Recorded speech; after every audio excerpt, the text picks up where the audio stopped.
오늘은 골로새서 1장 13절에서 20절까지 만물의 창조자입니다. 우리 13절과 14절 한 번 더 합독합니다. 그가 우리를 흑암의 권세에서 건져내사 그의 사랑의 아들의 나라로 옮기셨으니 그 아들 안에서 우리가 속량 곧 죄의 사함을 얻었도다. 아멘. 빌립보서 3장 8절에 그리스도 예수를 아는 지식이 가장 고상하다, 가장 보배롭고 존귀하다, 그렇게 말씀하셨죠. 예수님은 어떤 분이신가를 아는 만큼 누릴 수가 있습니다. 그분을 알기 위해서 어제도 9절 10절에 그분을 알게 해달라고 기도했고요. 이 장에도 그리스도를 알아라, 그리스도는 하나님의 비밀이다, 그렇게 바울이 권면을 합니다. 이 그리스도를 안다는 것은 엄청난 위력을 가지고 있고 그분을 아는 만큼 누릴 수 있고 또 누리는 만큼 또 그분을 더 깊이 알 수가 있습니다. 그래서 골로새서 이제 우리들에게 주신 이 너무나도 보배로운 말씀 속에서 깊이 알아가시기를 바랍니다. 오늘은 구원자 예수님은, 두 번째는 하나님의 형상, 세 번째는 창조자, 네 번째는 교회의 머리시다, 다섯 번째는 하나님과 화목하게 하시는 분이시다, 이렇게 말씀하고 있는데, 그 중에 13절에서 14절까지는 구원자이시다. 그래서 흑암의 권세에서 건져내사 사랑의 아들의 나라로 옮기신 분이시다. 그것은 이제 속량이라는 단어를 썼습니다. 속량 곧 죄사함을 얻었다. 이 속량이라고 하는 것은 이 풍성한 의미를 가지고 있는 것입니다. 속량이라고 하는 이 의미는 먼저는 값을 주고 사서 다시 자유를 준다, 그런 뜻이 있습니다만, 여기에서는 이 흑암의 권세에서 사랑의 아들의 나라로 옮기는, 나라를 옮겨주는 구원을 말하는 겁니다. 그래서 우리는 예수를 믿는다는 것은 나라가 새로워지는 겁니다. 새로운 나라입니다. 흑암의 권세라고 하는 말은 참 그 안에 여러 가지 의미가 들어있는데, 흑암이라고 하는 뜻은 빛이 없는, 하나님이 없는 모든 상태를 말하는 겁니다. 그래서 우리 속에 하나님이 없기 때문에 우리들의 생명 자체가 본질상 진노의 자녀입니다. 우리들의 마음 속에 하나님이 계시지 않기 때문에 우울하고 절망스럽고 미움이 들어와 있고, 그 다음에 우리들의 생각 속에 하나님이 계시지 않는 어둠이 있기 때문에 육신의 생각을 합니다. 땅의 일을 생각을 합니다. 우리들의 몸에는 이 어둠이 있기 때문에 육체의 정욕이 지배를 합니다. 몸의 사욕이 우리를 죄 짓게 만들어버립니다. 그래서 어둠의 권세가 있다는 겁니다. 이 권세라고 하는 것은 힘을 말해요. 힘. 그래서 우리들의 인간이 그걸 거역하고 거스를 수 없는 강력한 죄의 권세가 우리 안에 역사를 하고 있었다는 말입니다. 그래서 욕심이 잉태한 즉 죄를 낳고 죄가 장성한 즉 사망을 낳느니라, 이렇게 죄의 여러 가지 형태가 나오는데 우리 속에 욕심, 생각과 마음을 지배합니다. 그리고 행동과 말을 지배합니다. 죄의 행동과 말을 우리가 행할 때 그때는 더욱 강력하게 우리를 지배해서 저주의 권세로 우리를 지배하고 결국은 사망 권세, 죽음과 함께 저 음부지옥에 떨어지게 하는 권세를 가지고 있다는 겁니다. 그런데 예수님은 어떤 분이시냐? 흑암에서 건지신 분이다.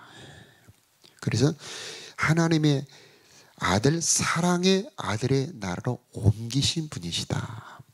그래서 바닷물 속에 들어가면 온통 바다가 있는 것처럼 이 대한민국 안에는 온통 이 대한민국의 법이 다스리고 있는 것처럼 우리 안에 온통 하나님의 은총과 은혜의 법이 다스리고 있다고 하는 것입니다.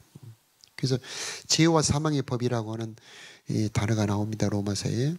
그래서 예수 밖에, 예수 전에, 하나님을 믿기 전에는 죄와 사망의 법이 우리를 다스립니다.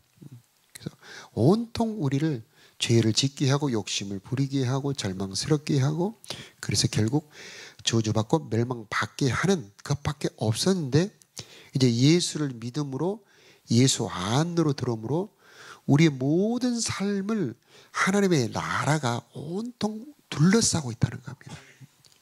하나님의 은총과 은혜가 우리를 둘러싸고 있는 하나님의 나라로 옮기신 분이 바로 예수님이다라고 하는 겁니다. 이 성령의 구원을 알면은 이제 하나님의 나라 가운데 살 수 있는 겁니다. 그래서 오늘도 여러분의 삶에 하나님의 은총이 두르고 있다는 것을 기억을 하시기 바라요. 하나님의 은혜가 여러분을 온통 감싸고 있습니다. 그래서 하나님의 은혜와 진리가 우리에게 부어지도록 하는 하나님 나라의 권세가 우리를 다스리고 있습니다. 그 전에는 죄와 사망의 권세가 우리를 지배했다면 이제는 생명의 성령의 법이 우리를 지배하고 있는 겁니다. 반드시 복을 받게 되어 있고 반드시 은혜 받게 되어 있고요. 반드시 하나님의 자녀로 살아갈 수 있도록 하는 하나님의 권세와 능력이 나를 통치하고 있다는 겁니다. 바로 그게 하나님의 아들, 사랑의 나라인 것입니다. 미움이라고 하는 것도 이 어둠의 권세입니다. 성령이 임하면은 내가 언제 그 사람을 미워했지? 그렇게 되는 겁니다. 그래서 내가 미워하는 것 같지만 어둠의 권세가 지배하는 거예요. 요한일서에 보니까 형제를 미워하는 자는 어둠 가운데 있어 어둠이 그의 눈을 몰기 위해서 갈 바를 하지 못한다. 그렇게 말하고 있습니다. 근데 하나님의 은혜가 임해서 성령이 임하면은 정말 내가 언제 그를 미워했지 하면서 미움은 사라지고 불쌍히 여기는 힘이 임하게 되는 겁니다. 그래서 우리는 은혜 안으로 들어가도록 그 하나님의 다스림 안으로 들어가도록 기도를 해야 되는 겁니다. 자, 절망과 우울증도 마찬가지죠. 은혜 안에 들어갈 때에 우리도 모르는 사이에 슬픔, 우울은 떠나가고 하나님의 기쁨이 나를 다스리게 되는 겁니다. 그래서 주 안에서 기뻐하라고 그러죠. 그 기쁨은 주님 안에 있는 겁니다. 그래서 그의 사랑의 아들의 나라하고 똑같은 단어는 주님 안이라고 하는 뜻입니다. 그래서 주님 안으로 들어가는 방법은 기도할 때, 찬송할 때, 또 생각할 때가 중요합니다. 우리들의 생각이 하나님의 생각, 육신의 생각은 사망이요 영의 생각은 생명과 평안이라고 그러잖아요. 그래서 사람들은 순간순간마다 생각을 하죠. 그런데 그 생각의 근원이 땅에서 온 것이 있고 하늘에서 온 것이 있습니다. 내 육신에서 나온 생각이 있고 성령으로부터 온 생각이 있습니다. 그럼 하나님의 생각, 성령으로부터 온 생각, 영의 생각을 할 때는 생명과 평강이라고 하는 하나님의 나라가 나를 통치하는 것입니다. 그래서 육신의 생각이 오면 그걸 떨쳐버려야죠. 예수 이름으로 찬송을 부르거나 기도를 할 때 육신의 생각이 떨어져 버리고 그때 이 사랑의 아들의 나라가 나를 통치하고 다스리게 되는 겁니다. 그래서 그리스도라고 하는 분을 알 때에 우리는 사랑의 아들의 나라를 누릴 수가 있게 되는 겁니다. 그래서 예수님은 어떤 분이시냐? 내가 벗어날 수 없는 흑암의 권세에서 나를 건져내신 분이시다. 괜히 우울하고 이유를 알 수 없이 절망스럽고 괜히 불안한 분들 이제 하나님의 아들의 나라를 옮기셨으니 그 그리스도의 권세로 나를 통치하여 주시어서 내가 오늘 하루도 하나님의 나라를 누리게 하옵소서 이렇게 기도를 해야 되는 겁니다.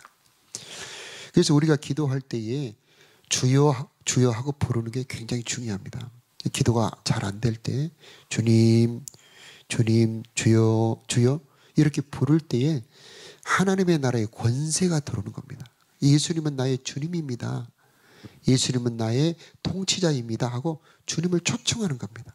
그때 이 하나님의 아들의 권세가 내 속으로 밀려 들어오게 되는 겁니다. 빈 컵을 물속으로 넣으면은 그 컵의 빈 공간에 물이 자연히 채워지는 것처럼 예수님을 주님이라고 인정할 때에 그 주님의 나라의 생명과 주님의 나라의 기쁨이 나도 모르는 사이에 나에게 밀려 들어오게 되는 겁니다. 찬송할 때도 마찬가지죠. 찬송할 때도 찬송 중에 하나님의 나라의 권세가 나에게 밀려 들어오게 되는 것입니다. 자, 하나님의 나라에는 법이 있어요. 그걸 생명의 성령의 법이라고 그러는데 이것은 강력한 왕권입니다. 그래서 하나님께서 우리들에게 생명의 성령의 법으로 통치를 하기 때문에 우리들에게 은혜가 이루어지게 되는 겁니다. 로마서 7장에 보면은 죄와 사망의 법, 즉 흑암의 권세가 설명이 되어 있습니다. 나는 안 하고 싶은데 나도 모르는 사이에 죄의 법 아래로 나를 끌고 가는도다. 오호라, 나는 공고한 자로다. 누가 나를 이 사망의 몸에서 나를 건져낼까? 그리고 난 다음에 바로 우리 주 예수 그리스도로 인하여 감사하리로다. 그리스도 예수 안에 있는 생명의 성령의 법이 죄와 사망의 법에서 우리를 해방하였음이라. 이렇게. 그래서 속량 구원은요, 해방 구원입니다. 우리를 자유케 하는 구원입니다. 죄와 사망의 노예에 묶이지 않게 하고 하나님의 은혜와 진리가 나를 다스리게 하는 구원. 이게 속량의 구원이에요. 그래서 우리는 전에 지은 죄를 용서하셨을 뿐만 아니라 이제 하나님의 은혜의 세계에서 살아갈 수 있도록 하나님께서 아예 나라를 옮겨주셨다는 거죠. 나라를. 오늘 또 이런 나라를 누리시기를 축복합니다. 이런 나라를 누리게 되면 이 로마서 8장의 역사가 우리들에게 이루어지게 되는데 육신의 생각은 사라지고 하나님의 생각이 나에게 임하는 겁니다. 괜히 평안없고 이유를 알 수 없게 기쁘고 이유를 알 수 없이 소망이 생기고 그것이 하나님의 나라가 나를 다스리고 있다는 증거가 되는 거죠. 그리고 하나님의 생각으로 인도를 받게 되는 겁니다. 괜히 교회를 가고 싶고 괜히 성경을 읽고 싶고 괜히 내가 하나님의 뜻을 행하고 싶고 그런 이런 하나님의 뜻을 해야지 하는 생각으로 인도를 받게 되죠. 육체의 정욕 나쁜 생각을 싸워 이길 수도 있게 만들어주고 기도할 수 있게 만들어줍니다. 어떻게 우리가 마땅히 빌 바를 알지 못할 때 기도하고 싶은 생각이 나도록 만들어주는 거 하나님이 다스리고 있다는 증거죠. 기도의 자리에 나오셨다는 거 하나님의 나라가 여러분 가운데 임하고 있다는 증거 중에 하나고요. 이 하나님의 말씀을 듣는다라고 하는 것도 하나님의 나라가 내 가운데 이루어지고 있고 하나님의 나라가 나를 통치하고 있다는 증거 중에 하나죠. 찬송하고 있다는 것도 마찬가지고 복음을 전하는 것도 이 하나님의 나라가 나를 통치하고 있다는 그런 증거 중에 하나인 것입니다. 자, 15절 봅니다. 함께 15절만 시작. 그는 보이지 않은 하나님의 형상이시여 모든 피조물 받아 먼저 나신 이시다. 예수님은 어떤 분이냐? 자, 하나님을 나타낸 분이라는 겁니다. 요한복음에 보니까 말씀이 육신이 되어 우리 가운데 거하심에 말씀이 육신이 되어 우리 가운데 거하심에 우리가 보니 아버지의 독생자의 영광이요 은혜와 진리가 충만하더라. 제자들이 예수님에게 주님 아버지를 좀 보여주세요. 그러니까 제자들이 야 이제까지 나와 그렇게 오래 있으면서 또 아버지를 보여달라 하느냐? 나를 본 자는 아버지를 보았거늘 어찌하여 또 아버지를 보여달라 하느냐? 예수님은 하나님께서 어떤 분이신지를 보여주신 거죠. 그분의 삶을 통해서 그분의 말씀을 통해서 그분의 치료하는 역사를 통해서 하나님은 치료의 하나님, 생명의 하나님, 말씀의 하나님을 보여주셨고 십자가의 죽음을 통해서 용서의 하나님, 구원의 하나님을 보여주신 거죠. 그래서 은혜와 진리를 나타내 보여주신 분이 예수님입니다. 또 뿐만 아니라 예수님은 하나님의 형상이라는 것은 우리가 본받을 분이라고 하는 겁니다. 창세기 1장에도 보니까 사람을 지을 때 우리가 우리의 모양을 따라 우리의 형상대로 사람을 지었다. 그랬죠? 그런 것처럼 이제 구원받은 우리들을 새롭게 창조하십니다. 그래서 고린도후서에 보니까 그리스도 예수 안에 있으면 새로운 피조물이라고 그러죠. 그래서 우리를 새롭게 새로운 사람으로 창조하시는데 어떻게 창조를 하시느냐? 예수님의 형상으로 창조를 하신다는 겁니다. 그래서 우리가 해야 될 일은 뭐냐면 늘 주님을 본받는 겁니다. 주님의 그 인품과 향기, 말씀을 본받는 것이 자, 우리가 해야 될 일이 되는 겁니다. 그래서 예수님은 하나님의 형상이다. 이것은 우리가 본받을 분이다는 것입니다. 자, 16절 이하에 보면은 그분은 창조자다는 겁니다. 그래서 보이는 모든 것은 다 그분이 창조했다는 겁니다. 보이는 것뿐만 아니라 보이지 않는 것도 그분이 창조했다. 보이지 않는 것도 많이 있습니다. 육신의 눈에 보이지 않는 영혼도 있고요. 보이지 않는 많은 세계가 있습니다. 자, 뿐만 아니라 왕권들, 주권들, 통치자들이나 권세들이나 만물이 다 그분이 창조하신 것이고, 가장 중요한 말씀이 그를 위하여 창조되었다는 겁니다. 만물의 목적이 되신 분이 바로 그리스도 예수다는 겁니다. 언제 우리가 가장 복된 삶을 살 수 있느냐?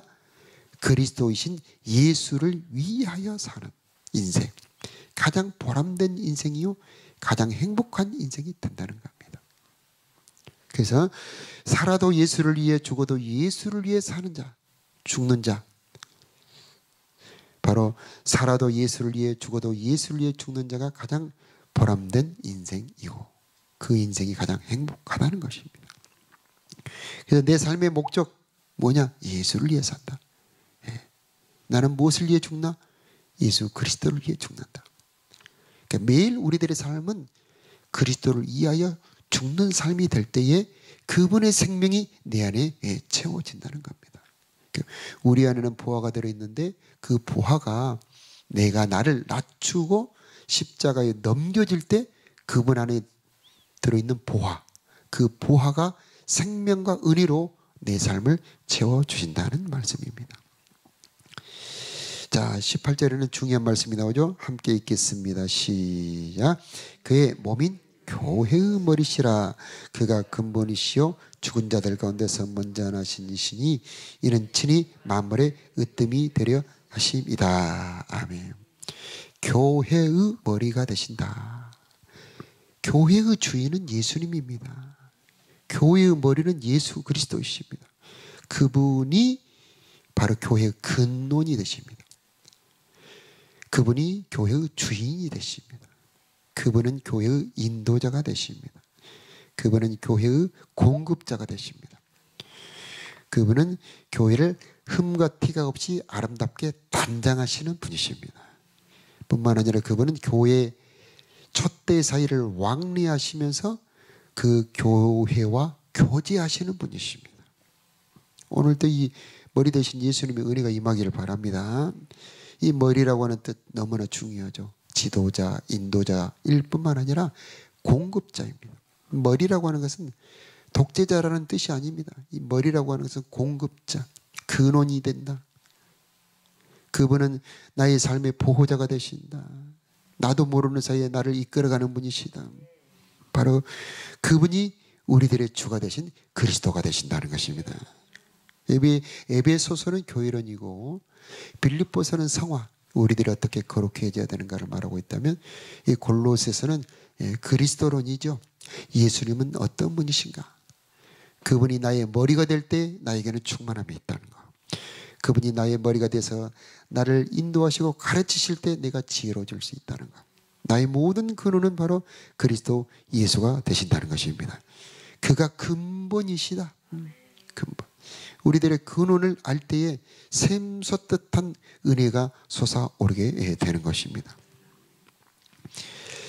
자, 19절도 중요한 말씀입니다. 자, 함께 읽겠습니다. 시작. 아버지께서는 모든 충만으로 예수 안에 거하게 하시고, 예수님 안에는 아무튼 모든 것이 충만합니다. 2장에도 나옵니다마는 지혜와 지식의 모든 보화가 충만하신 분이고, 신상의 모든 충만이 육체로 거하신 분이시고, 요한복음에 보니까 은혜와 진리가 충만하신 분이시고, 우리를 향한 사랑이 충만하신 분이시고, 능력과 권세가 충만하신 분이시고, 여러분을 향한 온통 은혜 주실 준비를 하고 계신 분이 바로 우리 주 예수 그리스도라고 하는 겁니다. 이 충만하신 분이라고 하는 걸 알 때에 우리들은 그 부유함을 누리게 되는 겁니다. 아, 나를 향한 모든 준비가 되어 있구나. 그래서 이 충만함을 알 때에 나의 연약함이 도리어 감사가 됩니다. 나의 부족함이 도리어 감사됩니다.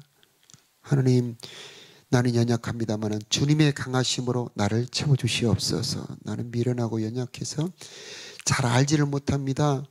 하나님의 지혜로 나를 채우시고 하나님의 이끄심으로 나를 인도하여 주시옵소서. 그때 우리들의 삶이 가장 선한 길로 인도를 받을 수가 있게 되는 겁니다. 우리는 예수 안에 있을 때 그분의 충만이 내 안에 가득 채워진다는 것을 알고 그리스도 예수 안으로 나가야 되는 것입니다. 언제 충만해지느냐? 20절에 자, 함께 읽겠습니다. 시작. 그의 십자가의 피로 화평을 이루사 만물 곧 땅에 있는 것들이나 하늘에 있는 것들이 그로 말미암아 자기와 화목하게 되기를 기뻐하심이라. 아멘. 이 화목이라고 하는 말과 똑같은 말은 교제와 사귐입니다. 예수 그리스도의 피, 그리스도의 피는 전에 지은 죄를 용서하는 피일 뿐만 아니라 하나님과 교제하게 하는 피다. 하나님과 화목하게 하는 피다. 그리스도 예수의 피 안에서 우리는 하나님과 화목하고 교제할 수 있게 되는 것이다. 그래서 그분의 보좌 앞에 나아갈 때에 휘장이 열어진다는 표현을 씁니다. 예수님이 십자가에서 죽으실 때 그의 육체의 살이 창에 찔려 찢어질 때에 성전의 휘장이 찢어집니다. 즉 하나님께로 가는 문이 열어진 겁니다. 자, 휘장 사이에 여러분 이 살이 찢어졌으니 그 찢어진 살 사이로 피가 흐르지 않겠습니까? 우리가 하나님 앞으로 가는 그 문 좌우에 그리스도의 피가 흐르는 것입니다. 그 피가 여러분의 마음에도 오늘 이 새벽에도 흐르기를 바랍니다. 그 피가 흐를 때 그게 하나님과 화목할 수 있는, 교통할 수 있는 힘이 생기게 되는 겁니다. 그리스도의 피를 통과할 때 하나님을 만날 담대함이 생기는 겁니다. 그 피를 통과할 때 하나님을 사모하는 은혜가 나에게 오는 것입니다. 그래서 하나님과 사모할 수 있게 되고 은혜의 보좌 앞에까지 나갈 수 있게 만들어주는 겁니다. 자, 그리스도는 어떤 분이냐? 내가 하나님과 교제할 수 있게 하시는 분, 하나님과 화평을 누릴 수 있게 하는 분, 그래서 날마다 하나님을 만날 수 있게 해주시는 분이 바로 누구냐? 우리 주 예수 그리스도이시다 하는 것입니다. 그래서 나는 양의 문이라, 양의 문이라 누구든지 나에게 들어오며 나가며 꼴을 얻으리라. 예수 안에 있을 때 생명이 있고 그 문을 통하여 날마다 풍성한 양식도 얻을 수 있으며 때를 따라 돕는 은혜 받기 위하여 하나님의 깊은 지성소까지 다 들어갈 수 있는 문이 되시는 분이 우리 주 예수 그리스도가 되는 것입니다. 자, 내일도 계속 그리스도에 대해서 나오는데 여러분의 삶에 그리스도의 풍성함이 임하기를 축복합니다.